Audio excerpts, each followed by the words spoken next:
Hola, saludos cordiales doctora y compañeros. En esta ocasión, como grupo de seminario de la Cátedra Enfermedades Transmisibles 1, nos corresponde explicar acerca del tema del...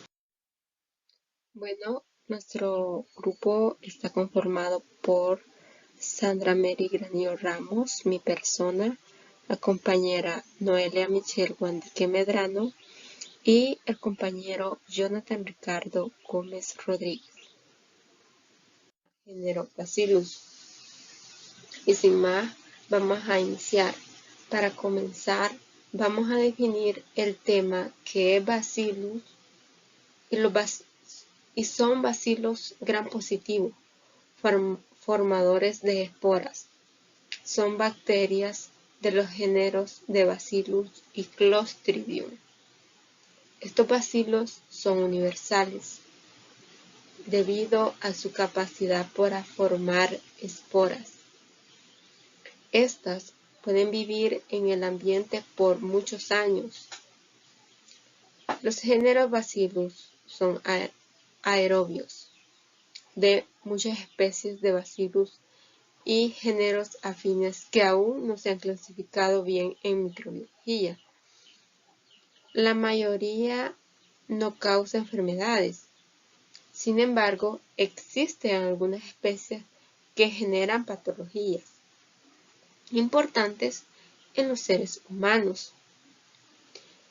El cultivo de estas colonias de Bacillus anthracis son redondas, de vidrio esmerilado bajo la luz. Las hemólisis es inusual con el virus anthracis, pero frecuente con Bacillus cereus. Los bacilos saprófitos, las colonias disuelven la gelatina y su crecimiento en los cultivos en agar mediante la inoculación con aguja. Es similar a de un abeto invertido. Esto se hace en pruebas de laboratorio. Este género incluye aerobios grandes bacilos positivos que se organizan en cadena. Los miembros de este género tienen una relación muy estrecha pero diferente tanto de una perspectiva fenotípica como en términos de patogenia. Las especies patógenas tienen plásmidos de virulencia. La mayor parte de los miembros de este género es saprófita y vive en la tierra, el agua, el aire, así como en la vegetación, es decir, al aire libre. Su coloración es de color violeta. Muchas bacterias sintetizan grandes polímeros extracelulares cuando crecen en sus ambientes naturales, con una excepción conocida como cápsula de poli-D-glutámico, material que es extracelular, que es un polisacárido. Los términos cápsula y capa mucilaginosa con frecuencia se utilizan para describir capas de polisacárido.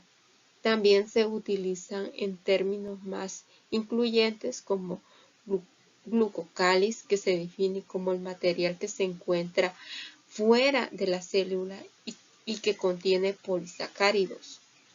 Una capa condensada bien definida que rodea en una estrecha a la célula y que excluye partículas como la tinta china.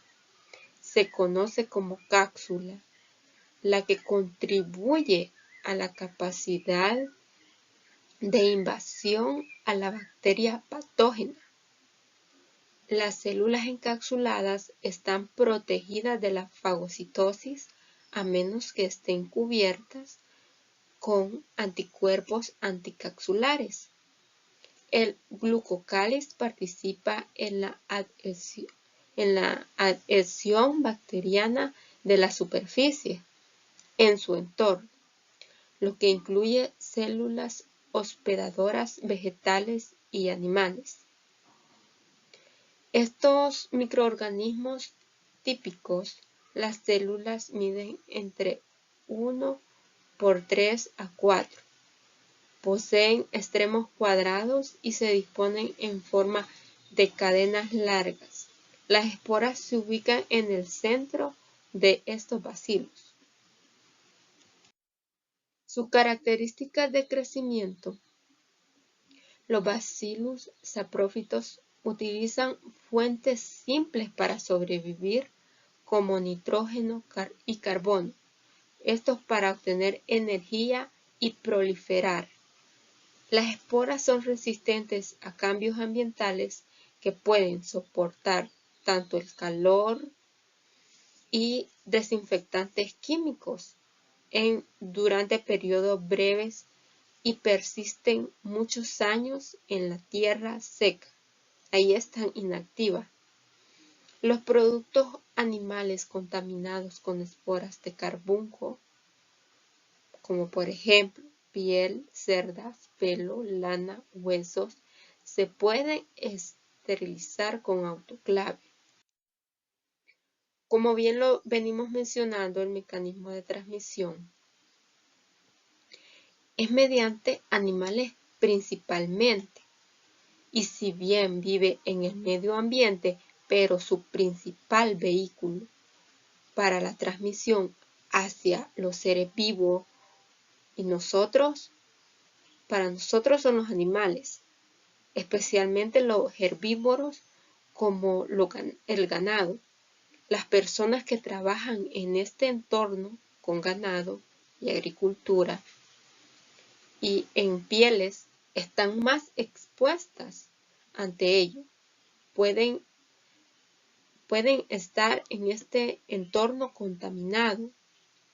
Primero, la bacteria está inactiva, viviendo en el medio ambiente, y cuando ingresa al ser vivo hospedero, se activa. Y es una bacteria de crecimiento que puede multiplicarse y distribuirse en todo el organismo para producir toxinas y causar una enfermedad. La descripción de este agente del virus anthracis, ya hablemos del anthracis, es una de las 3 causas de categoría de enfermedad en el ser humano, según por vía de entrada por las cadenas de esporas cutáneas, pulmonar y digestiva. El Bacillus anthracis origina el carbunco, enfermedad clásica de la microbiología y principal microorganismo patógeno del género. Este padecimiento es más frecuente en animales y rara vez en humanos. Las colonias del Bacillus anthracis son redondas y tienen un aspecto de vidrio esmerilado bajo la luz. Poseen extremos cuadrados y se disponen en formas largas como cadenas. Las esporas se ubican al centro de los bacilos. La enfermedad bacteriana aguda por lo general ataca la piel, pero que en raras ocasiones puede afectar la orofaringe, el mediastino o el intestino. La historia de esta bacteria dice que la patogenia fue similar a la del carbunco por inhalación de productos animales, pero se conoce de muchos años atrás. Este Bacillus anthracis es endémico en las sociedades agrícolas en países de África, Medio Oriente y América Central, países en vía de desarrollo. Como recordamos un ejemplo, la muerte de un editor fotógrafo en Florida, en Estados Unidos, por inhalación, contenido en una carta contaminada de forma deliberada con esporas que atrajo la atención de varios medios de salud. Esto fue el 18 de noviembre del 2001 y hubo 13 casos de carbunco cutáneo de modalidad inhalada asociado a la inhalación de estas esporas que contaminaron deliberadamente. El contacto con animales infectados constituye el origen de la enfermedad en el ser humano. Estos microorganismos provenientes de los brotes endémicos suelen ser de carácter clonal, es decir, se origina de una sola célula, idéntica en términos genéticos. Este microorganismo que origina el carbunco tiene una distribución mundial, ya que habita en la Tierra. Es ante todo una enfermedad de los herbívoros, de los seres humanos y los carnívoros. Sus huéspedes accidentales en la mayor parte de los países industrializados, el carbunco es una infección poco frecuente y más bien esporádica. En los seres humanos, el carbunco es endémico en regiones agropecuarias del mundo donde la enfermedad es común. En animales tales como le venía mencionando, que países como África y Asia y América del Sur y Central, allí es donde prevalece más esta enfermedad. Estas son zonas de infección en ganado por introducción de alimento que contenga harina de hueso contaminada de bacilo. Su reservorio, los animales normalmente, como veníamos mencionando, pueden ser domésticos como silvestres. Estos arrojan bacilos en hemorragias terminales o en la sangre al morir. Al exponerse al aire, las células vegetativas esporulan las esporas de bacilos que resisten condiciones ambientales adversas, tal como se los mencionaba, y la desinfección. Como bien lo sabemos, pueden permanecer en la tierra y aquí prevalecen durante muchos años. Las esporas latentes del carbunco pueden redistribuirse pasivamente en la tierra y vegetación por acción al agua, vientos u otras fuerzas ambientales. También otro reservorio, los animales carroñeros que se alimentan de los cadáveres infectados, también pueden diseminar las esporas de carbunco más allá del lugar de la muerte del animal, ya sea por la sangre, las vísceras que se adhieren a la piel, a la pluma del animal carroñero, o por la excreción de las esporas viales en las heces, la piel, el cuero del animal infectado, seco o procesado de muchas formas. Pueden albergar esporas durante años y en todo el mundo. Estos son fomites que transmiten la infección. Veamos el periodo de incubación. Es de 1 a 7 días, si bien es posible un periodo de incubación de hasta 60 días. Un brote en Rusia, bien conocido, los periodos de incubación se extendieron hasta 43 días.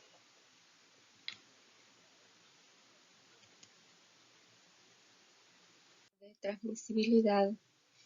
La transmisión de persona a persona es escasa vez, muy rara. Los objetos y la tierra contaminados con esporas pueden conservar su carácter infectante durante años.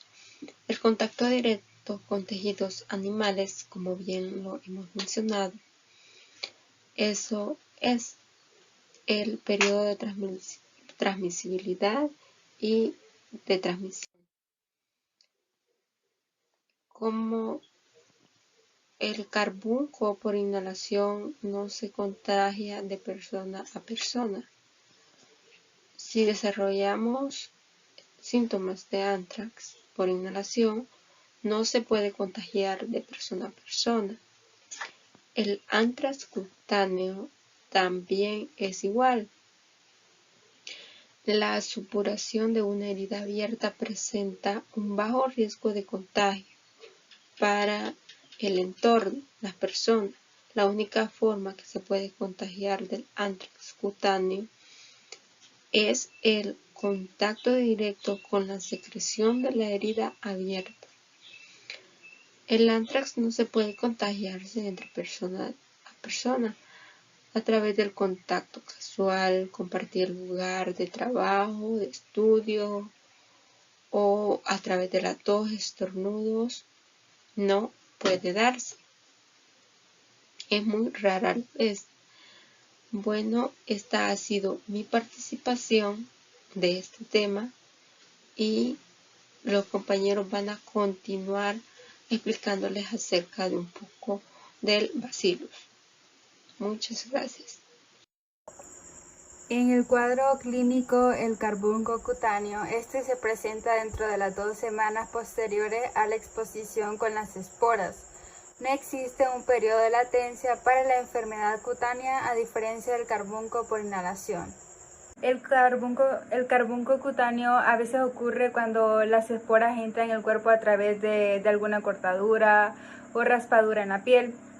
El riesgo principal, el contacto con pieles o pelos, es el mayor riesgo de contraer el carbunco cutáneo, incluyendo lo que son los granjeros, los veterinarios, los curtidores y las personas que trabajan con la lana. Esta enfermedad cutánea comienza de 1 a 7 días después de la exposición.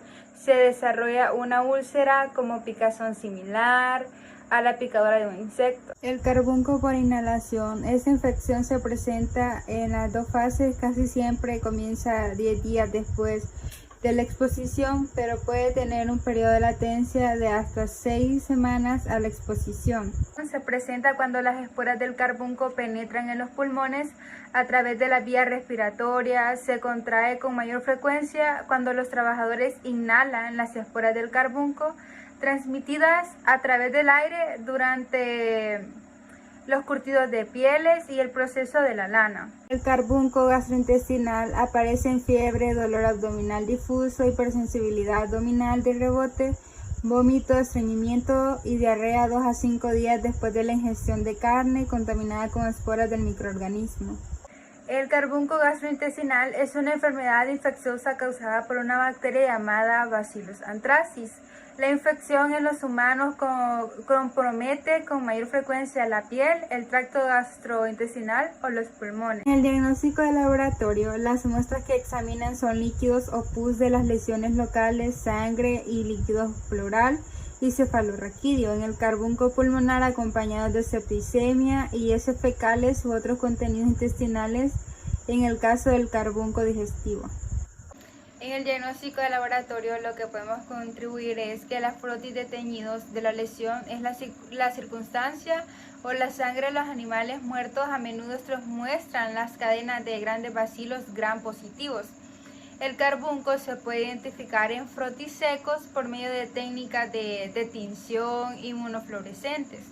Cuando se cultivan en placas de agar de sangre, los microorganismos producen las colonias hemolíticas de color gris o blanco con una textura rugosa y aspecto de vidrio esmerilado. En el diagnóstico diferencial podemos observar lo que son los signos y los síntomas del Bacillus anthracis, que es el carbunco por inhalación, dolor de garganta, dificultad para respirar, fiebre leve, fatiga, dolores musculares, malestar y pectoral, como sabemos, en el pecho. La virus de influenza es en el dolor de garganta, dificultad para respirar, fiebre leve, fatiga, dolores musculares. El tiempo a presentar síntomas al contacto directo es con mayor frecuencia de a partir de 10 días a 2 días de la exposición. El periodo de incubación es hasta 6 semanas, 1 a 4 días. El diagnóstico de laboratorio es el ensanchamiento del mediastino y derrame pleural en la radiografía del tórax. El mediastinitis fibrosa, prevalecen demasiado los síntomas de septicemia de otras patologías. El tratamiento del carbunco es satisfactorio siempre y cuando la enfermedad de diagnóstico en forma oportuna y se administren los antibióticos correspondientes. En la actualidad el uso de penicilina, ciprofloxacina y doxiciclina está aprobado para el tratamiento del carbunco. La penicilina, su mecanismo de acción es: las penicilinas, como todos los antibióticos balactámicos, inhiben el crecimiento bacteriano al interferir con la reacción de transpedación de la síntesis de la pared celular bacteriana. La clindamicina y la rifampicina poseen actividad in vitro contra el microorganismo y se pueden utilizar como parte del tratamiento. Los pacientes con carbunco por inhalación no son contagiosos y no requieren técnicas especiales de aislamiento. La clindamicina y la rifampicina poseen actividad in vitro contra el microorganismo y se pueden utilizar como parte del tratamiento. Los pacientes con carbunco por inhalación no son contagiosos y no requieren técnicas especiales de aislamiento, ejemplo la inmunización y la profilaxis. En la actualidad existe una sola vacuna autorizada que se produce a partir de la sobredonante del cultivo sin células de una cepa atenuada de Bacillus anthracis, ejemplo la cepa de Stern. Las complicaciones: el cuerpo no puede responder de forma normal a la infección, lo que provoca son daños en múltiples sistemas de órganos, ejemplo septicemia, como podemos observar en la primera imagen.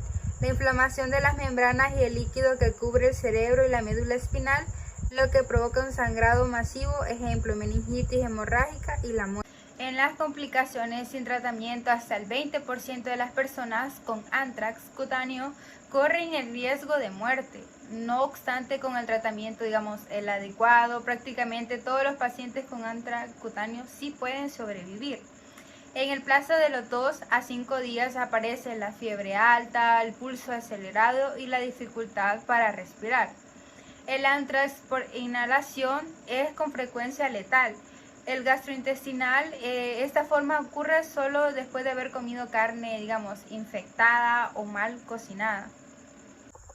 Las medidas de prevención: inmunizar a las personas que tienen un alto riesgo con una vacuna celular preparada a partir de un filtrado de cultivo que contengan el antígeno protector. Educar a los empleados que manipulan artículos que puedan estar contaminados. Lavar, desinfectar o esterilizar meticulosamente el pelo, la lana, la harina del hueso y otros materiales alimentarios. Otras de las medidas de prevenciones que puedo explicar son controlar el polvo y ventilar adecuadamente las áreas de trabajo, en las industrias donde existe el riesgo de contraer estas infecciones, en especial aquellas en las que se manipulan productos animales sin tratar, como habíamos dicho anteriormente. No deben venderse los cueros de animales expuestos a lo que es al carbunco, ni usarse parte de algunas de sus cuerpos como alimentos o suplementos alimentarios. Controlar los efluentes y desechos de las plantas donde se manipulan los animales que puedan estar infectados y de las fábricas que elaboran, ejemplo, los productos de base de pelo, lo que son lana, huesos o cueros que pueden estar contaminados. Muy bien, ahora vamos a hablar acerca del Bacillus cereus. Comenzaremos hablando acerca de la descripción de la gente. ¿Qué es el Bacillus cereus? Bien, el Bacillus cereus provoca lo que es una intoxicación que en algunos casos se caracteriza por náuseas y vómitos que comienzan repentinos y otros por cólicos y diarrea. Por lo regular no dura más de 24 horas y rara vez es mortal. Cuando hay un caso de brote de Bacillus, el diagnóstico se confirma mediante cultivos cuantitativos en medios selectivos para estimar el número de microorganismos presentes en alimentos sospechosos. El diagnóstico también se confirma si se aíslan los gérmenes de las heces de 2 o más personas enfermas, pero no de los testigos. Las pruebas para detectar enterotoxinas son útiles, pero no siempre se cuentan con ellas. Hablando del agente tóxico, el Bacillus cereus ya es un bacilo aerobio esporógeno, eso quiere decir que produce esporas. Se han reconocido dos enterotoxinas, que es una termoestable, que provoca lo que es el vómito y el síndrome emético como consecuente. Y este se produce en los alimentos cuando las concentraciones de Bacillus cereus alcanzan las mayores de 105 unidades formadoras de colonias por cada gramo de alimento. La otra toxina es la termolábil, y esta toxina provoca lo que es el síndrome diarreico. Esta se forma en el intestino delgado del huésped humano. Muy bien, continuando con la presentación de Bacillus cereus, vamos a hablar acerca de su distribución. Es una causa bien conocida de intoxicación alimentaria en todo el mundo. Esto quiere decir que el Bacillus cereus no está ligado a una región determinada, a un clima en específico, a un lugar en específico, sino que prácticamente está en cualquier parte del mundo. Entonces, esto viene a provocar un amplio reservorio, y su principal reservorio es el suelo, por consiguiente también el polvo, las aguas, la vegetación. Entonces, el Bacillus cereus está prácticamente en nuestro ambiente que nos rodea, pero la principal industria que se ve expuesta a esta gente es la industria agrícola y ganadera, ya que, como bien sabemos, su materia prima es la tierra. Un ejemplo más cercano podría ser, por ejemplo, las hortalizas, las frutas, las verduras también. También se encuentran en alimentos crudos, secos y procesados, también en las carnes. Muy bien, el modo de transmisión. Debe quedar claro que, como es una intoxicación alimentaria, su modo de transmisión es por ingesta de alimentos, ya sea conservados a temperatura ambiente, después de su cocción. El Bacillus cereus se adquiere principalmente por una mala manipulación de los alimentos, una mala higiene, una mala práctica de su cocinado o de su conservación después de estar cocinado. La fuente o el caso que mayormente se da es por la ingestión de arroz mal cocido, mal cocinado, que provoca lo que es vómitos, incluso diarreas en ciertos casos. Entonces, debido a esto, su periodo de transmisibilidad debe quedar claro que no se transmite de persona a persona, no se transmite contacto de ninguna manera. La única forma que se transmitiría sería que una persona contaminada con Bacillus cereus, esta persona no tenga la adecuada higiene o el adecuado cuidado para manipular los alimentos y esté infectándolos, por así decirlo. Continuando, el periodo de incubación prácticamente es cuánto tarda dentro del organismo en producir algo o cuánto está en el organismo. Bien, se dice que de 50 minutos a 6 horas es en los casos donde predomina el vómito. Esta usualmente puede causar infecciones y sarpullidos en el cuello. Y de 6 a 24 horas es ya donde predomina la diarrea. En ambos casos, el proceso puede durar 24 horas. La susceptibilidad se desconoce debido a que prácticamente todos estamos expuestos a adquirirlo en cualquier momento determinado. En cualquier momento que manipulemos mal los alimentos, estamos expuestos. En la patología del Bacillus cereus podemos hablar que actúa a nivel del sistema nervioso central para producir una ingestión debido a las esporas que están en el alimento contaminado. Una vez esté ingerido, lo que se busca en el paciente es sus presentes síntomas de deshidratación, trastorno diarreico y leve sed. Como sabemos, el Bacillus cereus es una bacteria patógena que produce en el ser humano las infecciones en el tracto gastrointestinal, pero también fuera de este. Y en casos más graves produce lo que son infecciones sistémicas. Las infecciones a nivel gastrointestinal que genera esta bacteria son dos principalmente, que son el síndrome emético y el síndrome diarreico. El síndrome emético es producido por una toxina que libera el Bacillus cereus, que se llama la cereulida, y se produce por la ingestión de alimentos contaminados con esta. Y como el síndrome emético estamos hablando de vómitos, anteriormente mencionamos que el periodo de incubación de este era de 50 a 6 horas, de 0 a 50 minutos a 6 horas.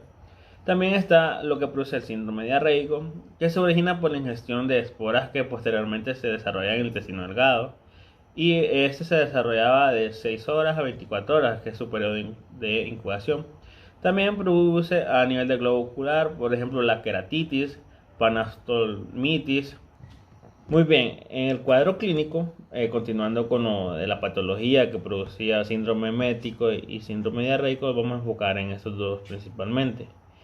En el síndrome emético, los síntomas que se observan son náuseas, espasmos abdominales y vómitos. El periodo de incubación de de 1 a 6 horas. El alimento, que es principalmente donde se adquiere, o que se ingiere, perdón, es inicialmente en arroz, pero también se puede adquirir por medio de pastas, como espaguetis, por así decirlo. El síndrome emético permanece en el cuerpo humano alrededor de 24 horas, lo que quiere decir que un día. Y como la enterotoxina que secreta el Bacillus cereus que provoca el síndrome emético es la enterotoxina termoestable. En cambio, en el síndrome diarreico, produce espasmos abdominales, pero ya no hay presencia de náuseas ni vómitos. En cambio, hay presencia de diarrea. Y como si hay presencia de diarrea, entonces también hay deshidratación. Este periodo de incubación del síndrome diarreico dura de 8 a 6 horas. El alimento que principalmente el que se adquiere es por carnes de todo tipo y salsas que están mal cocidas, por decirlo, en mala cocción. Permanece en el cuerpo humano alrededor de 36 horas. Y la enterotoxina encargada de producir este síndrome diarreico es la enterotoxina termolábil. Muy bien, el diagnóstico de laboratorio es cómo nos damos cuenta que estamos hablando de Bacillus cereus. Bien, esto se confirma mediante cultivos cuantitativos en medios selectivos para estimar el número de microorganismos presentes en el alimento sospechoso. También el diagnóstico se puede confirmar si se aíslan los gérmenes de unas pruebas de heces de 2 o más personas enfermas que se sospecha que tienen Bacillus cereus. Una vez tomadas las pruebas, microscópicamente se observan organismos como grandes bacilos gram positivos en forma individual o también en pares, que tienen un extremo como cuadrado que se forma después de la tinción de Gram. También cuando hay endosporas se ve como una región redonda dentro de la célula, por así decirlo, con un punto que no está teñido. En este caso las esporas son ovaladas y estas esporas no se hinchan de la célula madre. El diagnóstico diferencial tomaremos como ejemplo el Clostridium perfringens, ya que el Bacillus cereus provoca lo que estamos hablando anteriormente, que era vómito o diarrea. El Clostridium provoca también diarrea acuosa y ocasionalmente provoca lo que es el vómito, y es ahí donde los podemos dar la confusión. Una estrategia podría ser las consultas al paciente de qué alimentos ha ingerido anteriormente. Entonces, porque un mecanismo de transmisión del Bacillus cereus son arroz, los cereales, las frutas, las verduras, todo lo que viene de cultivo del suelo, como es su reservorio principal. Entonces, y si no es el caso, y si el caso es que la persona ha consumido carnes recalentadas, puede ser que esté tratando de un Clostridium perfringens, ya que ese es el mecanismo de transmisión de Una vez ya hecho el estudio de laboratorio, la forma estructural también varía de lo que es el Clostridium y el Bacillus. El Bacillus es una bacteria gram positiva, anaerobia en forma de bastón, que se visualiza en pares o individuales. Y el Clostridium es una bacteria encapsulada, esporulada e inmóvil. La prueba de laboratorio en el Cerus se revisa el alimento también en sospecha que puede tener esta patología. En cambio, en la Clostridium se hace un estudio de las heces provenientes de las personas enfermas.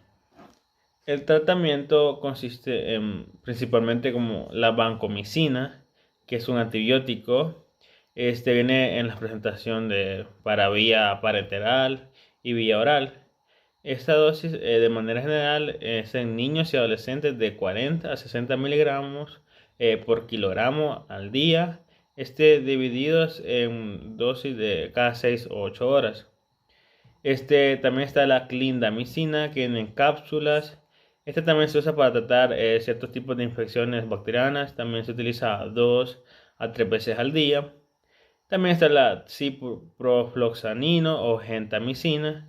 El tratamiento es sintomático y ocasionalmente es necesaria la rehidratación. ¿Por qué? Porque como estamos hablando de que también provoca diarrea. Entonces, hablando de esto, la mayor complicación es una deshidratación como consecuencia de una pérdida de electrolitos y como consecuencia de esta puede haber convulsiones. Entonces, en estos casos sí es necesaria la hidratación como parte del tratamiento. La prevención y control. Las medidas preventivas no deben dejarse los alimentos sin refrigeración después de cocinarlos. Pues en este ambiente, a temperatura ambiente, es donde las ambiguas esporas de Bacillus pueden sobrevivir después de la ebullición, pueden germinar y multiplicarse rápidamente a temperatura ambiente. También unas medidas que podemos tomar en el hogar son la limpieza de las manos antes de manipular cualquier alimento, desinfectar los utensilios de cocina, cocinar bien los alimentos, que no queden como crudos, por así decirlo. Los alimentos no se deben descongelar a temperatura ambiente, sino que se debe ir bajando el frío en el freezer. También mantener la cadena frío durante el transporte de los alimentos crudos o preparados susceptibles de ser contaminados con Bacillus. Y esta sería toda nuestra participación respectiva al género Bacillus y muchas gracias por su atención.